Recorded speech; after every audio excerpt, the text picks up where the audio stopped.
इस तरह से हम लोग विभाजन सूत्रों को देखेंगे ताकि हम लोग को याद करने की ज़रूरत ना पड़े। जो भी आपका क्वेश्चन में पॉइंट दिया हुआ रहेगा उसी से हम लोग निकाल लेंगे फॉर्मूला को बहुत ही आसान तरीके से। अब हम लोग देखेंगे विभाजन सूत्र। विभाजन सूत्र आपका क्या होता है, जिसको इंग्लिश में कहते हैं हम लोग सेक्शन फार्मूला। क्या कहते हैं? Section formula. तो अब हम लोग को विभाजन सूत्र देखना है। तो विभाजन का मतलब होता है विभाज्य कर देना, मतलब बांट देना। तो विभाजन का मतलब क्या हुआ? बांटना। सूत्र का मतलब आपका फॉर्मूला होता है। अब देखिए हम लोग एक रेखाखंड लिए हैं, ये कोई भी रेखाखंड है, मान लेते हैं ए और बी है। इसको हम लोग को क्या करना है? कुछ हिस्से में बांट देना है, मतलब विभाज्य कर देना है। विभाजन का मतलब क्या है? विभाज्य कर देना है, बांट देना है, सेक्शन में इसको कन्वर्ट कर देना है। तो मान लेते हैं इसको कुछ पार्ट में हम लोग डिवाइड कर देते हैं। ये आपका कुछ पार्ट हो गया, ये चलिए ये कितना पार्ट हुआ हम लोग इसको गिन लेते हैं। ये आपका 1 हो गया, ये 2 हो गया, ये 3 हो गया, ये 4, ये 5 और ये 6 पार्ट में हम लोग इसको क्या कर लिए? इस रेखाखंड को डिवाइड कर लिए, लाइन सेगमेंट को डिवाइड कर लिए। अब क्या है, कोई भी चीज़ आपका है और उसको हम लोग कुछ हिस्से में बांट दिए। उसको जितने पार्ट में हम लोग बांटे हैं उसके बाद क्या करना है? उसको 2 आदमी में क्या कर देना है? डिवाइड कर देना है, अलग अलग 2 हिस्से में लगा देना है। जितना भी पार्ट है ना, जितना भी उसका अलग अलग हिस्सा है, सबको क्या करना है? 2 हिस्से में बांट देना है। तो 2 हिस्से में बांटने के लिए क्या करेंगे? जैसे सपोज 6 है, तो 6 को जब हम लोग 2 हिस्से में बांटेंगे तो क्या होगा? या तो एक बार एक के तरफ 1 आएगा, दूसरे की तरफ क्या होगा? 5 होगा।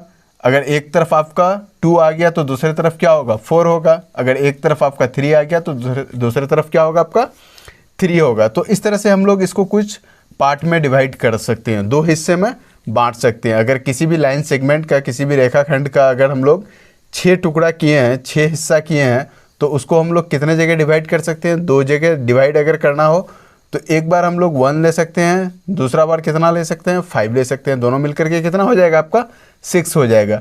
अगर मान लिए फर्स्ट टाइम हम लोग क्या लिए? 2 लिए, तो सेकेंड टाइम में हम लोग को क्या लेना पड़ेगा? पहले के पास अगर 2 आ रहा है तो दूसरे के पास क्या जाएगा? 4 हिस्सा जाएगा। अगर पहले के पास आपका 3 हिस्सा आ रहा है तो दूसरे के पास क्या होगा? आपका 3 हिस्सा ही जाएगा। तो इस तरह से हम लोग 2 भाग में इसको क्या कर लेते हैं? डिवाइड कर लेते हैं।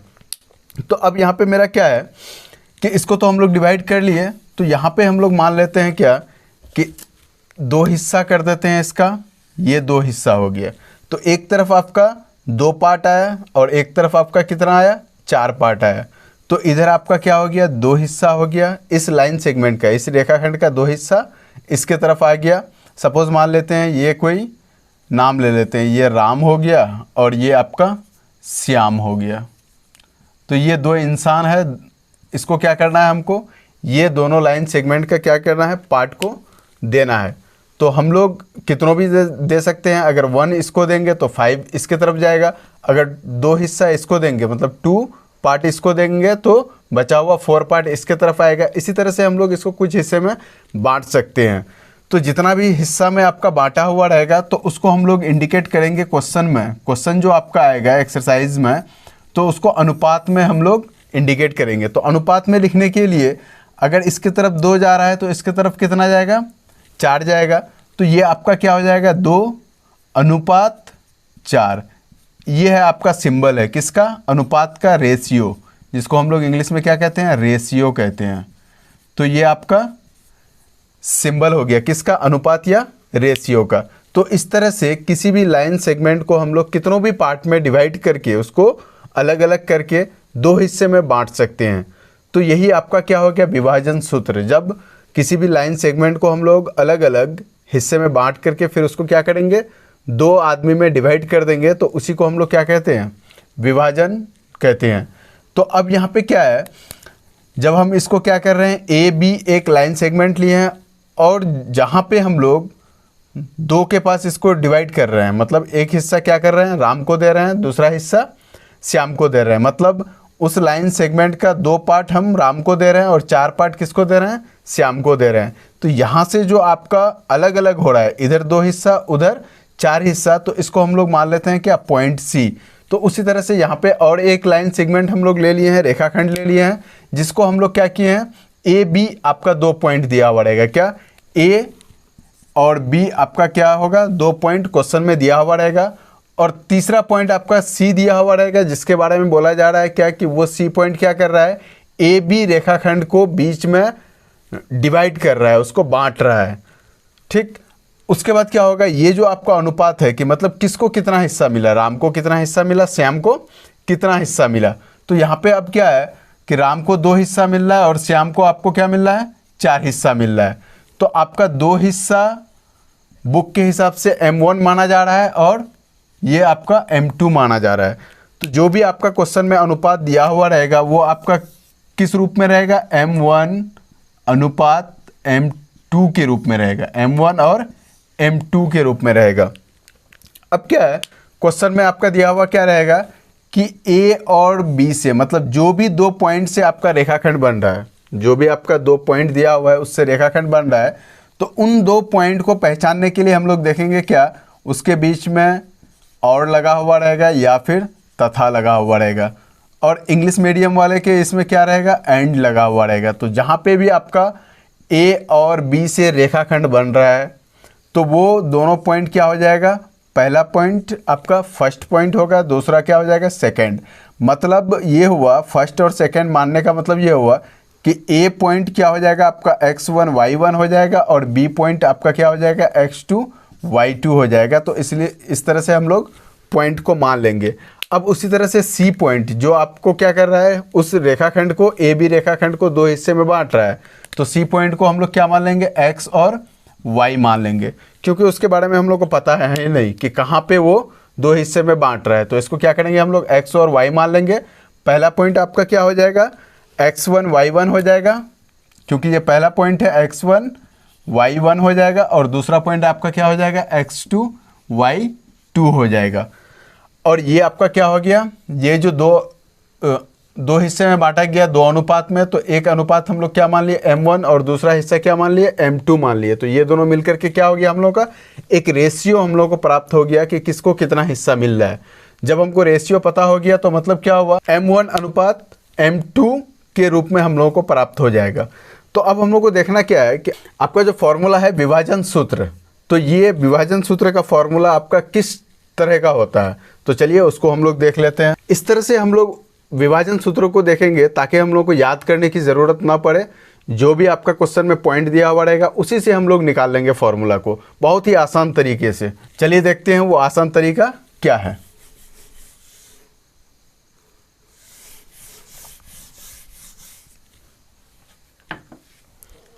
अब यहाँ पे क्या है, जब तीसरा पॉइंट आपका निकालने के लिए बोलेगा कि सी पॉइंट निकाले, जो क्या करेगा, ए और बी को विभाजित करेगा, मतलब डिवाइड करेगा पार्ट में, 2 रेशियो में कन्वर्ट कर देगा। तो यहाँ से क्या करना है, एक्स और वाई का फॉर्मूला बन करके आपका निकलेगा। मतलब ये पॉइंट का जब हम लोग निर्देशांक निकालेंगे, कोऑर्डिनेट पॉइंट निकालेंगे, तो एक्स और वाई तो हमको निकालना पड़ेगा, तब जाकर के हम लोग को पॉइंट फिक्स मालूम होगा कि ये सी पॉइंट कहाँ पे है। एक्स के वैल्यू और वाई के वैल्यू के हिसाब से ही हम लोग पता कर पाएंगे कि ये सी पॉइंट हम लोग का कहाँ है।